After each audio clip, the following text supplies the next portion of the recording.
Hello everyone, welcome to our channel Code with Sunny, and today I am going to talk about the very second problem of educational code forces round 107 rated for division 2. Okay, so without wasting our time, let's discuss the problem now.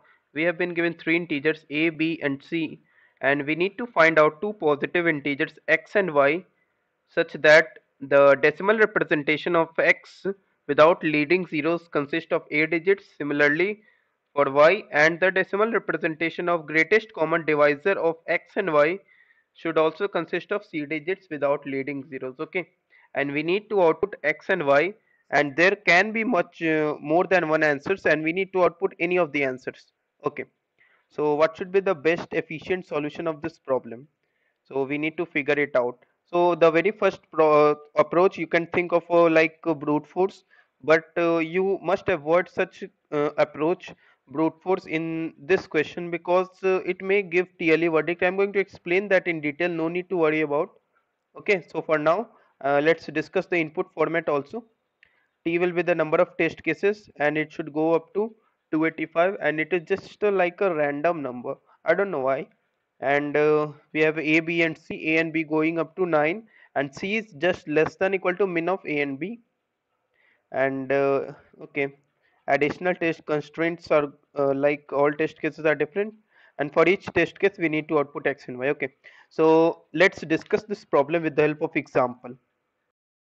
Okay, so we need to output x and y such that x consists of a digits and y consists of b digits, and there will be GCD of x and y that is consisting of c digits.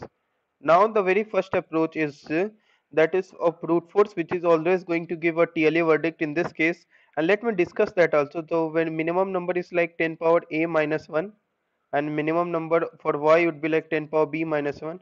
Start iterating from this one to 10 power a, and this one to 10 power b, and just for every I lying in this range and for every j lying in this range, just take the GCD of I and j, GCD of I and j, and if this is equal to p, find out the number of digits in p, and if this coincides with this c, then stop the iteration and just claim that we have found out the answers I and j. Okay, but this is going to give us a TLA verdict in case of A and B going up to the value 9. Okay, so we need to find an efficient approach, or you can say efficient logic behind this question. It is actually a tricky question. We need to find it out. Okay, so before understanding the efficient solution, I need to just say that suppose G is the GCD of two numbers x and y. Okay, now just tell me one thing. If G is the GCD of two numbers x and y, if we multiply any prime number p to its that is let's say we have one number as okay, so we have first number as G into p, and we have second number as G into q, where p is not equal to q and p and q are prime.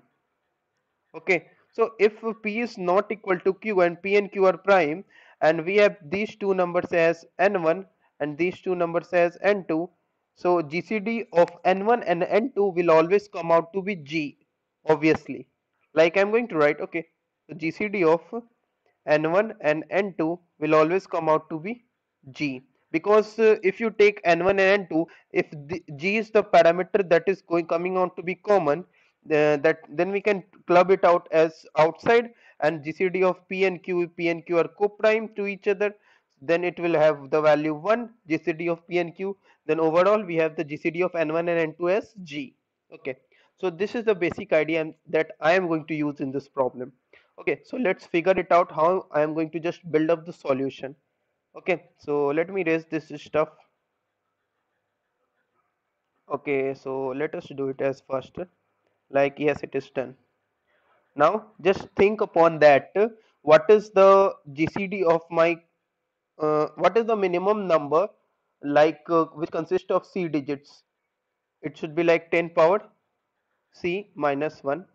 Okay, now this is the GCD value, and I need to find out the X and Y such that it consists of A and B. Okay, So the very first approach is just start multiplying g with any prime number, and for having not having a various ranges of this, I'm not going to multiply g with a very big prime number, you can say a prime number like 47, and another prime number very much prime number, that does makes a difference very much larger.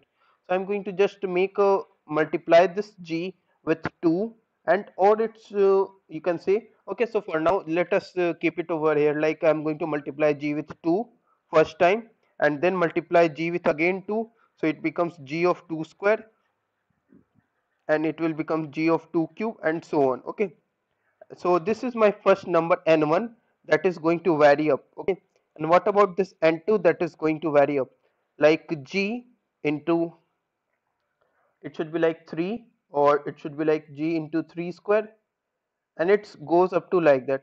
And we need to find out that n1 should consist of exactly a digits, and n2 should consist of exactly b digits. Why?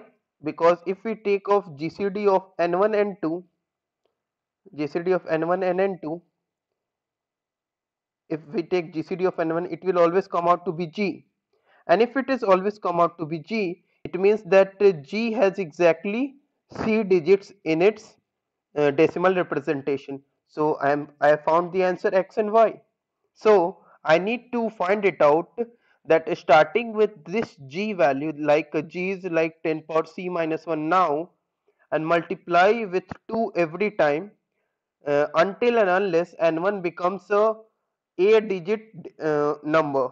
Okay, and multiply this g with 3, and again 3, and again 3, like 3 3 square, 3 cube, and so on, until n2 becomes a b digit number in its decimal representation. Okay, so why I'm going to do this? Because gcd of n1 and n2 becomes exactly equal to g. So this is the main idea. Okay, now you can think how I can build up this idea. You can always build up this idea with the help of simple logic.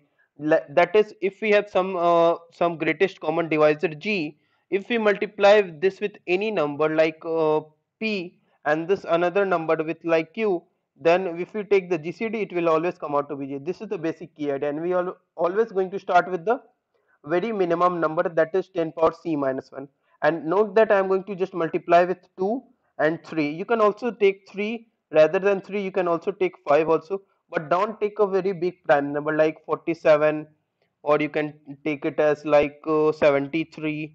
Then that makes a very much huge difference, and we might lose some answers, or we cannot get some answers. Okay, so like, okay, so you just take 2 and take 3 until n1 becomes a digit number, or n2 becomes a b digit number. Okay, so let's move further to the coding part.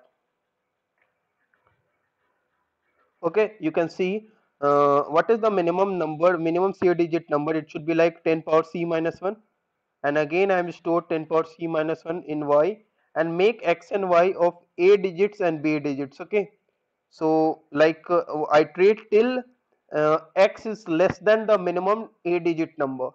Minimum a digit number is 10 power a minus 1. I need to typecast into ll, because power will return a double value. And okay, so it is just as simple, iterate till capital X is strictly less than the minimum a digit number, and when it goes over uh, in more than or greater than or equal to the minimum a digit number, then we need to stop the iteration, and we have got the capital X, or you can say the small x. Okay, and similarly we are going to do for the y, and in case of y we are going to multiply with 3. You can also multiply with 5. I think we should get the answer correct. Okay, but don't take a very big prime number, that makes a difference much more. Okay, so finally print x and y. Okay, so this is an accepted code over here. So if you have any doubts, do let me know in the comment section of the video, and I will ask the viewers to like this video, share this video, or do subscribe to our YouTube channel for latest updates. Thank you for watching this video.